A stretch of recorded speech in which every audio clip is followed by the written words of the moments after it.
కాలం ముందు, సృష్టి ముందు విశ్వం సమతుల్యంలో ఉంది. 5 మూలతత్వాలు: భూమి, జలం, అగ్ని, వాయు, ఆకాశం సర్వమును రక్షించేవి.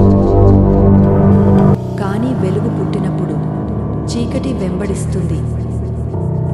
ఆ శూన్యంలో ఏదో ప్రాచీనత మేల్కొంది. సమతుల్యం నశించిపోయింది. ఇప్పుడు విశ్వం నా ముందు తలవంచాలి. కానీ చీకటి పుట్టినప్పుడు వెలుగు వెలుగుతుంది. 5 యోధులు, ఒకే విధి. విశ్వాన్ని రక్షించే యుద్ధం ప్రారంభమైంది.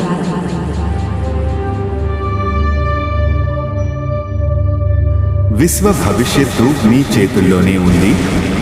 కానీ మీరే సరిపోతారా?